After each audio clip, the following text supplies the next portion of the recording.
fala do índio como se fosse toda a população nativa americana fosse igual, né? Como os colonizadores que chegam aqui, os portugueses especificamente, até porque nós temos acesso a mais registros portugueses da época, já que faz parte da nossa história de forma mais intrínseca, consideravam que a população nativa ela falava a mesma língua, por exemplo, apenas com algumas variantes locais, né? Como a gente pode falar de dialetos ou qualquer outra forma de fala aqui no Brasil, mas não, eram nações diferentes, eram nações indígenas, e aí entra mais uma vez aquela diferença entre o que é Estado, nação, país, enfim. Quando a gente fala de uma nação, a gente fala de um grupo, na verdade, que possui uma cultura comum, né? Mesmo com as suas particularidades, enfim. Estado e país são já conceitos diferentes, né?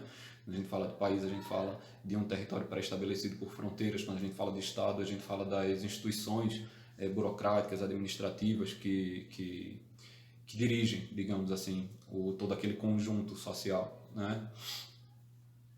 Mas voltando um pouco para as questões das revoltas, as revoltas nativistas têm essa questão local. A gente tem a revolta do Beckman no Maranhão, a gente tem a Guerra dos Mascates aqui em Pernambuco, que é a disputa entre Recife e Olinda, né?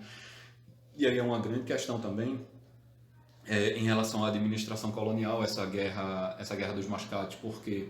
Porque já se insere não no auge do ciclo açucareiro, mas num momento de declínio, né? E esse momento de declínio do ciclo açucareiro faz com que a própria coroa portuguesa sancione, permita que alguns comerciantes portugueses, os mais ricos, obviamente, eles têm o direito de cobrar impostos aqui em Pernambuco, né? E pela cobrança constante de impostos e pela tentativa constante de se conseguir, na verdade, mais empréstimos, né, para investir na lavoura canavieira, que já não dá mais tanto lucro, acaba havendo um conflito entre as duas regiões, sendo que Olinda ainda é a capital da capitania, digamos assim, né, ainda é o centro da capitania. De forma mais teórica, né? Recife acaba gerando mais riqueza nesse momento, e aí isso vai acabar gerando um conflito armado entre os dois grupos, entre os comerciantes ricos de Recife e os senhores de engenho de Olinda. E a partir desse momento a própria coroa precisa intervir em favor de Recife, obviamente, e dos seus concidadãos portugueses mesmo, fazendo com que Recife se torne não só independente de Olinda, que até então era uma vila, né, atrelada às decisões dos chamados homens bons da Câmara Municipal de Pernambuco, e Recife não só se torna independente, né, uma cidade independente de Olinda, mas passa a ser o principal centro econômico da capitania, né? Mas além dessa, nós temos também duas revoltas que são muito conhecidas por estarem situadas no ciclo auro-diamantífero, também chamado de ciclo do ouro, o ciclo minerador, né? Que são a revolta de Vila Rica, também chamada de revolta de Filipe dos Santos, e a Guerra dos Emboabas, né? A Guerra dos Emboabas, basicamente, se direciona ao controle das áreas auríferas, né? Das áreas de mineração no atual estado de Minas Gerais, né? E regiões próximas, obviamente. Enquanto que a revolta de Filipe dos Santos já se dá de forma a combater, digamos assim, a contestar e combater, na verdade, a constante cobrança de impostos das regiões mineradoras, né? Não bastasse a instituição das casas de fundição, onde eram aplicados boa parte dos impostos, sendo um dos mais conhecidos o quinto, né? O quinto, que vai surgir a expressão no Brasil, acho que todo mundo já conhece, que é o quinto dos infernos, justamente por essa cobrança constante, né? A quinta parte do ouro retirado. E posteriormente, inclusive que vai existir aí de forma contemporânea ao declínio também das áreas mineradoras, que é a cobrança constante na verdade, o aumento, né, dos impostos cobrados, que mesmo que os indivíduos não possuam ouro suficiente para pagar esses impostos, ou riqueza suficiente para pagar esses impostos, propriedades ou posses vão ser retiradas desses indivíduos que controlam as áreas mineradoras, para poder sanar esse imposto que deveria ser cobrado, que é a chamada derrama, né? E que isso vai gerar conflitos, obviamente, na região, né? além dessas revoltas nativistas, aí a gente retorna de fato para as revoltas emancipatórias ou emancipacionistas. E aí na nossa história nós temos três que são mais importantes. A primeira, importantes no sentido de que são mais lembradas, né? Não que elas sejam de fato mais importantes do que qualquer outro acontecimento, mas é que elas demonstram de forma mais ampla uma tentativa de libertação em relação ao controle metropolitano. Né? Controle metropolitano esse que estava inserido ali na primeira fase capitalista, que é o capitalismo comercial. E esse capitalismo comercial ele é direcionado justamente pela existência da monarquia absolutista, pela prática do mercantilismo, e, consequentemente, pelo colonialismo. Né? São três das principais características envolvidas aí nessa primeira fase. Né? Por mais que o pensamento liberal esteja surgindo ali no século, entre o século XVII e XVIII, pelo iluminismo, mas ele só vai ser aplicado de forma mais ampla posteriormente, ali na transição da Idade Moderna para a Contemporânea, certo? Não confundir as coisas. E a gente tem três, como eu estava falando antes, né? São a Revolução Pernambucana, de 1817, né? Onde Pernambuco se torna independente por aproximadamente 70 dias de Portugal. A Inconfidência Mineira, que é a mais conhecida, que ocorre em 1789, o mesmo ano da Revolução Francesa, inclusive, mas que não vai ser influenciada de forma mais ampla pela Revolução Francesa. Na verdade, o ideário ali é muito mais influenciado pela independência dos Estados Unidos. E a Conjuração Baiana, que ocorre em 1798, certo? E a diferença entre a Conjuração Baiana e a Inconfidência Mineira é que a Conjuração Baiana vai ser posta em prática, né? A Inconfidência Mineira fica apenas em caráter conspiratório, e a grande diferença também é que a Inconfidência Mineira tem um caráter elitista, ela não tem um viés abolicionista até, né? Enquanto que a Conjuração Baiana é um movimento essencialmente popular, certo?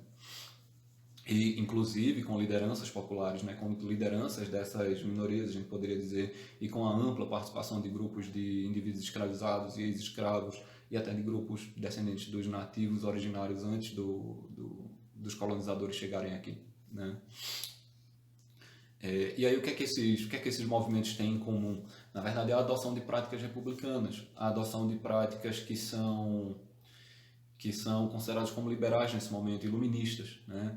O iluminismo está muito presente no Brasil nesse momento, né? E vai acabar se difundindo muito, principalmente quando a gente fala da vinda da família real portuguesa para cá. Né?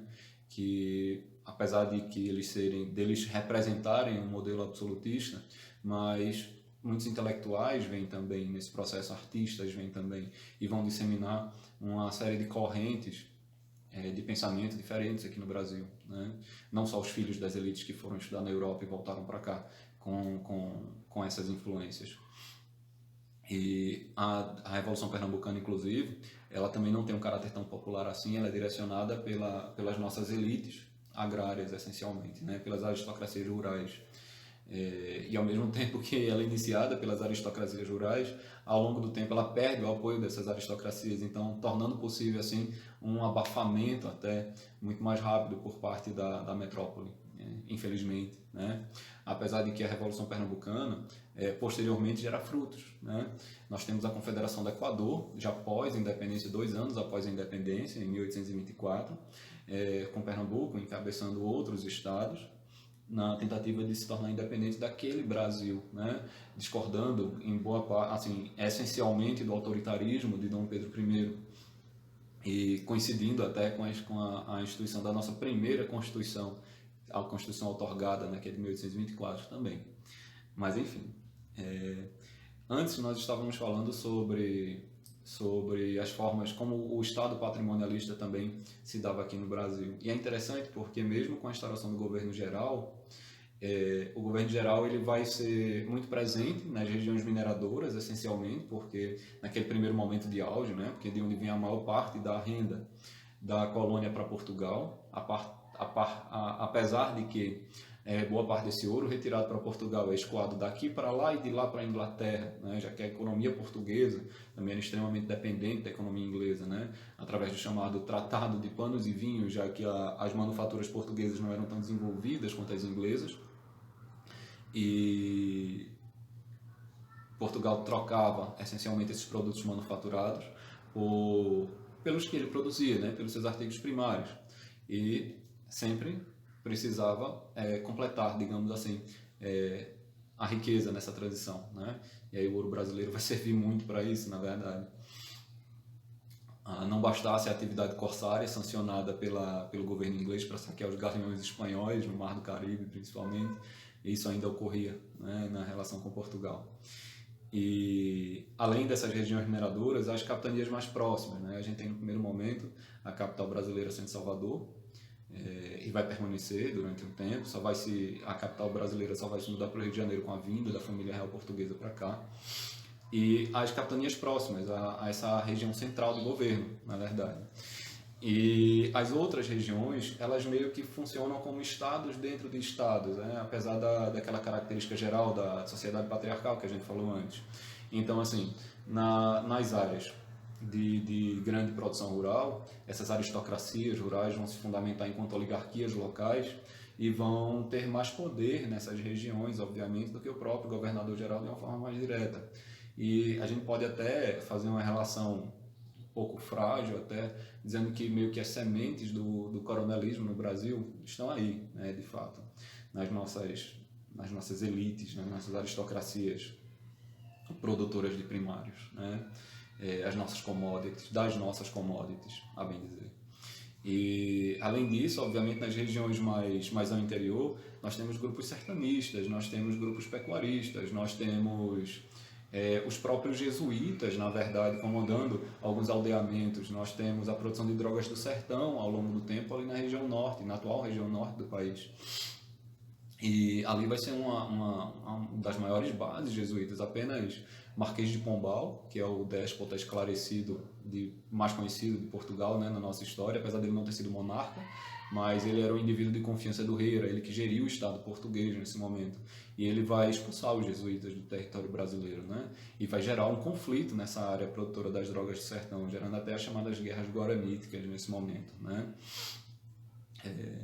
E, além disso, os próprios grupos bandeirantes, né? Nós precisamos saber diferenciá-los bem. Nós temos as bandeiras de apresamento, as bandeiras de contrato e as bandeiras de prospecção, né? Quase que não veio o nome. As bandeiras, basicamente esses grupos, assim como as entradas, que eram os movimentos expedicionários anteriores, eles serviam para mapear também o território brasileiro, mas as bandeiras não vão se limitar ao mapeamento, né? Mesmo que as entradas também não se limitassem a isso. Mas enquanto que as entradas eram grupos financiados pela coroa portuguesa, pelo Estado português, também não tinham tanto financiamento quanto as bandeiras que eram grupos particulares, financiados por particulares. E aí nas bandeiras de apresamento nós temos grupos que vão se direcionar à captura de nativos, principalmente nas regiões que não têm tanto acesso à mão de obra que é escravizada e vem da África para cá. As bandeiras de contrato, que servem essencialmente não só para a captura de escravos ditos fugidos, como também no combate aos quilombos, né? O quilombo dos Palmares posteriormente vai ser destruído por um grande conjunto desses grupos bandeirantes. E as bandeiras de prospecção, que vão servir ali para encontrar minérios preciosos ao longo do território brasileiro, né? Já que Portugal visava tanto encontrar ouro e prata, principalmente ouro, por conta principalmente do achado da Espanha nas suas colônias, né? Principalmente na Mesoamérica, onde a gente tem ali duas das três principais civilizações pré-colombianas que nós conhecemos, são os maias e os astecas, mais especificamente, né? Mas enfim, é isso. Hoje nós ficamos por aqui nesse contexto geral. Na nossa próxima aula vamos falar mais um pouco sobre a formação da sociedade brasileira, certo? E além da sociedade brasileira, vamos falar de forma mais ampla também sobre como o território brasileiro fica mais próximo do que é hoje, né? Inclusive, em grande parte, por responsabilidade dos grupos bandeirantes, que muitos deles vão se dar durante a chamada União Ibérica, que é um dos pontos da nossa próxima aula também, né? E nessa União Ibérica nós temos o fim do sentido do Tratado de Tordesilhas, e eles vão ultrapassá-lo e entrar em conflito com colonos espanhóis também no território dominado pela Espanha. É isso, até a próxima e sigam os exercícios, tá, gente?